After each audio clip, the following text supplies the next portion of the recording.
그러니까 지금 보면은 이상민 전 장관이 진술을 마칠 때 즈음에도 똑같이 한 거였고 재판관들이 늘 오면 증인들한테 물어보는 게 검찰에서 혹은 수사기관에서 작성된 조서의 증거 능력 관련해서 변호인이 입회한 상태에서 작성이 되었는지 여부를 꼭 묻고 이상민 전 장관도 그렇다고 얘기를 했는데 결국 그 얘기는 뭐냐면 헌재에서 일일이 형사재판하듯이 증인들 다 불러가지고 신문할 수 없으니까 그 진술 조서의 증거 능력을 인정하겠다는 취지로 이미 이제 답변도 한 것인데 그렇죠. 이걸 두고 전직 검찰총장 출신이 검찰 조서가 지금 증거 능력이 없다고 하는 상황 아니겠습니까? 그러니까 이제 저는 이제 그 자기 부정이 어디까지 가는지를 보여주는 끝판왕 수준이라고 생각해요. 그러니까 그 저는 막 아무렇지도 않게 계엄령이 아니라 계몽령이었다라는 주장을 하는 걸 보면서 아, 저분들이 대한민국에서 평생 법으로 밥을 먹고 살았고 헌법소의 의지를 가지고 검찰총장도 하고 장관도 그렇죠. 하고 네. 심지어 황교안 총리 같은 총리도 하고 대통령 권한대행까지 하신 분이잖아요. 근데 그런 사람들이 막 부정선거 얘기하고 마치 그게 진짜 있었던 것처럼 끊임없이 무슨 사이비 종교에 빠진 사람들처럼 얘기하는 것 자체에 대해서는 그 상식을 가진 시민들은 납득하기가 굉장히 어렵죠. 근데 저 사람들끼리는 저 월드에서 저런 주장을 하면서 살아남을 수밖에 없다라는 계산 속에서 한 정치적 발언 아닌가 싶고요. 이제 국민들이 좀 피곤합니다. 예, 그 저 거짓말을 언제까지 어떻게 듣고 있어야 되나 싶기도 하고 제가 보기에는 지난 6차 변론에서 의원, 인원, 요원 요거 나올 때 이미 끝났다고 생각이 좀 들어요. 네. 예. 2019년도에 윤석열 검찰총장 후보자 인사청문회 때 정확히 이 질문이 나왔었어요. 맞아. 예. 네, 박지원 당시 의원이 뭐라고 물었냐면 검사 피신 조서의 증거 능력 제한 필요성이 있지 않냐. 이거는 민주당 입장에서 당시 검찰 개혁을 주장하던 입장에서 검찰이 조서받는 과정에서 여러 강압적인 방법이나 이런 것도 쓸 수 있고 할 수 있으니까 이거의 증거 능력을 좀 제한하는 건 어때? 이런 취지의 질문이었어요.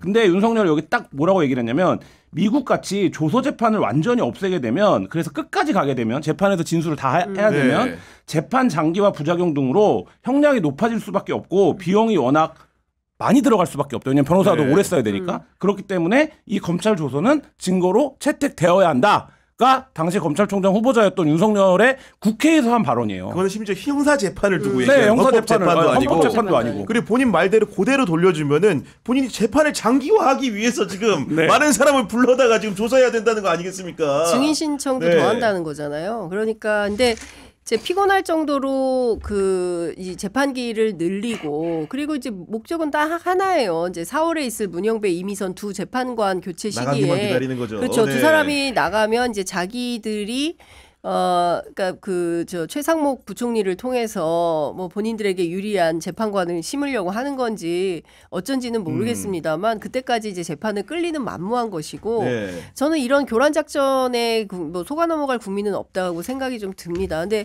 다만 중요한 것은 피곤할 뿐이죠. 그리고 말도 안 되는 억측을 끊임없이 궤변을 끊임없이 늘어놓으니까 또 다른 한편에서는 저는 그런 생각도 좀 들었어요. 우리 기자들이 언론인들이 또 이제 주장을 하니까 받아서 네. 받아서 쓰기는 쓰는데 아무 좀 어떤 비판적 판단 그러니까, 없이 네, 무비판적으로. 그냥 무비판적으로 막 보도하는 게 과연 옳은 건가? 저는 요새 그런 피로감도 많이 생기더라고요. 예. 그러니까 이런 상황에서 지금 이제 헌재 탄핵심판 변론기일 속보들이 전해지고 있는데 피청구인 윤석열이 민주당이 만든 내란 프레임 체포 공격 없었다 이런 취지로 말한다는데 저는 이 대목에서 지난 그 6차 변론 기일에서는 공작을 얘기했잖아요. 네. 이번에는 또 그 민주당이 만든 내란 프레임이고 그날 제가 제일 기가 막혔던 대목이 이런 거였어요. 지금 가만히 듣고 보니까 모든 게 12월 6일에 시작되었다. 홍장원이 그 쪽지를 누구죠? 박선원 의원한테 준 거 넘겨가지고 심지어 뭐 그 박선원 의원하고 닮아 있어가지고 필적 감정해야 된다는 얘기까지 하는 국회의원이 있지 않습니까? 그리고 동시에 12월 6일 날 곽종근 사령관이 김병주 TV에 나와서 인터뷰하고 요 두 개를 보니까 이 공작이 시작되었다라고 주장을 해요. 근데 많은 국민들은 12월 3일 그 밤에 11시 넘어서 국회로 달려가고, 그렇죠. 네. 이런 모습들을 다 국민들이 전 세계가 기억하고 있는데 그건 쏙 빼놓고 본인 혼자만 12월 6일부터 모든 공작이 시작되었다고 주장을 하는데 이제 안타깝죠. 세상에 할 말이 이제 저런 말밖에 정말 없구나. 그러니까 그리고 예. 이제 적반하장으로 이제 그렇습니다. 부국민 전략을 쓰는 것 같은데 예. 결국은 나를 지지하고 나의 탄핵을 막아줄 사람만 국민이 된 겁니다. 그러니까 어떤 얘기를 하냐? 비상계엄 군인이 시민에게 폭행당했다. 이런 말도 안 되는 얘기 이제 하는 겁니다 지금. 네. 어제 아유. 부산에서 백주 대낮에 은행에 강도가 들었습니다. 장난감 총을 들고. 그러니까 그 기사에 달린 댓글들이 오늘 기사가 됐어요. 뭐라고 얘기합니까? 고작 2분뿐이었는데 무슨 은행 강도냐. 맞아. 그리고 이게 그러면 금융권을 개몽하기 위한 금융권 보안 시스템을 보안 시스템을 강화하기 위한 그런 개몽 거였구나. 강도냐. 예. 그리고 지금 저 얘기대로 이게 경찰이 만든 강도 프레임이지 2분 만에 내가 강도질을 하려고 그랬으면 2분 만에 잡혔겠냐. 이런 댓글들이 달리고 아니, 있어요. 너무 웃기다 진짜. 예. 이런 얘기예요. 법의 테두리 안에서 행동한 것이다. 호수에 비친 달빛 그림자 잡는 거 아니냐. 에? 구속은 취소되어야 된다. 1,000원 한 장 도둑 맞지도 않았는데 그쵸. 딱 그 얘기인 무슨 거죠. 아무 일도 안 일어났다. 뭐 이런 거예요. 네, 그리고 돈을 담으라는 지시를 당연히 따르지 않을 것이라고 생각했다. 에? 뭐 부당한 지시를 따르지 않을 것이라고 했던 그리고 것처럼. 장난감 총을 들고 들어갔으니까 실탄도 가져가지 않았다. 뭐 이런 거예요. 네. 그리고 장난감 총은 합법적으로 구매했고 다만 경각심을 주기 위한 것이었고, 네. 네, 뭐 이런 거예요. 그러니까 이런 희화화되는 상황이 되는 겁니다. 그러니까 무도한 짓을 해놓고 그 책임을 안 지려고 하니까 네. 온 국민이 자기 스스로 조롱거리가 되는 거예요. 근데 그걸 몰라요. 그리고 또 저런 얘기를 하는 겁니다. 그래서 저는 문제라고 생각하는 게 지금 증인들 신문할 때 뭐 가림막도 안 하고 솔직히 하고 있잖아요. 게다가 얼마나 심리적 압박을 느끼겠습니까? 그런 상황도 있는 것이고 피청구인한테 너무 지금 직접 반대 신문도 심지어 김용현 전 장관한테도 했고 발언 기회를 난 개인적으로는 너무 많이 주는 게 아닌가 싶어요, 솔직히. 그러니까 지금 윤석열의 방어권을 보장하라고 국가인권위에서 그 난동이 나고 있으니까 네. 헌재도 어쨌든 그리고 이게 그 현직 대통령이 수사와 탄핵 심판을 동시에 받고 박근혜 전 대통령은 이제 받을 때는 탄핵 심판이 될 때는 수사는 안 받았으니까 뭐 이런 상황에서 헌재도 절차적 흠결에 대한 문제나 그러니까 피청구인의 요구를 들어주는데 굉장히 신경을 많이 쓰고 있는 것 같아요. 왜냐하면 가뜩이나 지금 이 사법을 부정하고 있고 이걸 희롱하고 있는데 맞아요. 그걸 안 들어주면 꼬투리가 잡힐까 봐. 근데 저는 그래서 뭐 농담으로 기자들끼리 그런 얘기도 하는데 지금 법치주의가 과해요. 이게 법치주의가 과해. 그래서 인권 변호사 네. 보면 그래서 그러니까 이게 진짜 뭐 어떻게 설명을 해야 될까 이런 상황이 올 거라는 것 자체를 사실 상상을 못 해봤을 정도로 윤석열이 얼토당토하는 얘기를 하고 본인도 보니까 예를 들면 나올 때마다 딴 소리일까. 예를 들면 3차 변론의 윤석열과 7차 변론의 윤석열이 또 논리적으로 충돌해요. 어떨 때는.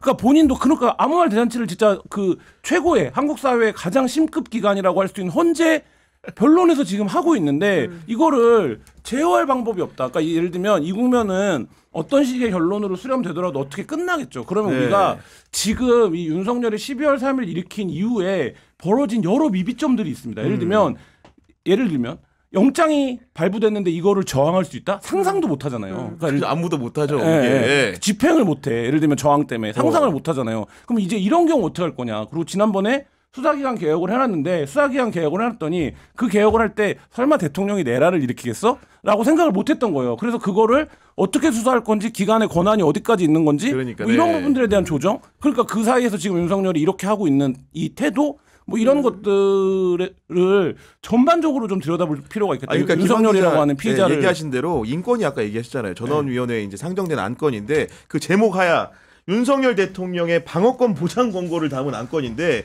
그 내용이 진짜 황당합니다. 첫 번째, 헌재 윤석열 탄핵 심판 때 형사소송에 준하는 엄격한 적법 절차 원칙 준수. 두 번째, 수사기관은 불구속 수사 원칙 유념이라는 건데 이 얘기가 그러니까 정말 인권위에 논의해야 됩니까? 저희가 이제 1995년부터 이제 국가인권위원회 설립을 위한 논의가 시작이 됐고 이제 그 김대중 정부 때 국가인권위원회가 아시아에서는 최초로 생긴 건데 이때 국가인권위원회가 생긴 것은 소수자들, 사회적 약자들, 그렇죠, 네. 예, 이런 분들이 국가가 그분들 편에서 인권을 살펴보겠다. 그리고 미비한 점들을 돕겠다. 이런 차원에서의 국가인권기구가 설립이 된 겁니다. 그리고 이 국가인권기구 때문에 전 세계에서 그리고 아시아에서 굉장히 존중받는 민주국가의 표징처럼 된 거예요. 네. 대한민국이. 그런데 이것을 최고 수뇌부에 해당하는 내란 수괴의 인권보호를 위해서 역할을 한다. 그리고 저는 어제 그 현장에 왔던 이 야, 뭡니까? 진짜 무섭더라고 이 극우 보니까. 네. 이 극단주의자들의 행태를 보면 이거는 네. 참을 수가 없습니다. 이거는 대한민국에서 있을 수 없는 자기들이 뭔데 거기 서가지고 당신 누구야 어디가 신분증을 확인합니까? 기자야 뭐야 네. 뭐 무슨 이재명 땡땡땡 해봐 뭐 시진핑 뭐 해봐 이런 식의 요구를 하고 이거 흡사 그 해방 전국에서 말이죠. 그 백색 테러가 벌어졌던 그거하고 똑같은 상황이 지금 벌어지고 있는 겁니다. 그러면 이런 사람들에 대해서 공권력이 단속을 해야 돼요. 사법기관 경찰들이 나서서 이런 행위 못하게 해야 됩니다. 그리고 법이 살아있다는 걸 보여줘요. 요새는 제가 보수주의자가 된 것 같아요.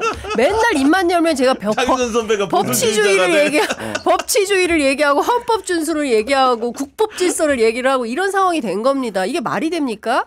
그러니까 기본 이제 저는 이런 거예요. 지금 가장 큰 막 여러 가지 막 혼탁하지만 네. 핵심은 상식이냐 몰상식이냐 헌법이냐 반헌법이냐 예? 저는 이 구도라고 생각합니다. 그렇죠. 네. 근데 이 기본을 지키지 않으니까 상식을 지키지 않은 사람들 때문에 법을 또 막 만들어야 된다. 이건 법의 과잉이죠. 법치주의의 과잉이라고 생각하고 모든 걸 다 법으로 재단하면 숨막혀서 어떻게 살겠습니까? 그거는 저는 옳지 않은 태도고 대한민국 사회의 수많은 사람들의 집단지성을 통해서 이거는 상식적으로 하면 안 되는 거야. 이런 거죠. 초록불의 길을 건너고 빨간불의 길을 건너면 안 돼.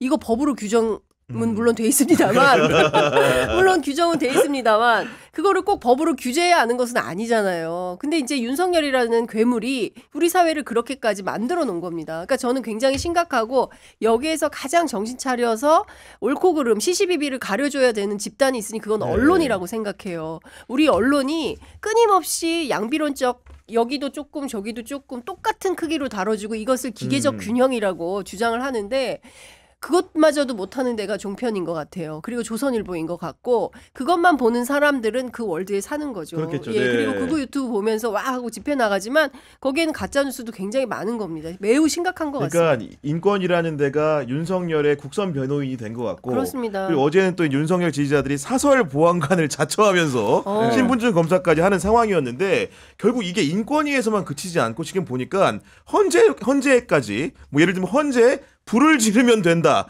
이런 게시글까지 올라왔다는 거 아니 아니겠습니까? 김경원 인권위원 네. 자체가 헌재를 두들겨 부실 흔적도 없이 남겨 없애버려야 된다 이런 얘기를 한 사람이 지금 인권위 상임위원이에요 차관급. 그러니까 네. 그 이후에 지금 뭐 DC 갤러리들에서 내가 헌재 답사를 해봤다 뭐 어디에가 계속된다 탐장이 어떻다 그다음에 평면도가 올라오고 뭐 이런 상황이지 않습니까? 근데 예전 같으면 방구석에 있는 뇌내망상 하는 애들이 그러고 있네라고 생각할 수 있죠. 그래도 물론 그렇죠. 건건하지만 네. 근데 지금 그들을 잡는 게 문제가 아니라 서부지법 폭동 사태 이후에 지금 어떤 겁니까? 그럴 수도 있겠다라는 생각이 드는 그러니까, 거예요. 네. 왜냐하면 앞서도 말씀드렸지만 거기서 지금 변론에 나오는 주요한 국무위원들이나 특정 사령관들이 이 결정에 불복할 수밖에 없는 떡밥을 계속 만들고 있어요. 던지어 놓고 있어요. 그런데 결국엔 지금 예상으로는 8차 변론까지 마치고 한 2주 뒤에 그러면 3월 연휴 지나고 판결을 할 것 같은데 그래서 대통령 윤석열을 파면한다라고 하면 사실 헌재 앞에 엄청나게 많은 사람들이 모여 있다가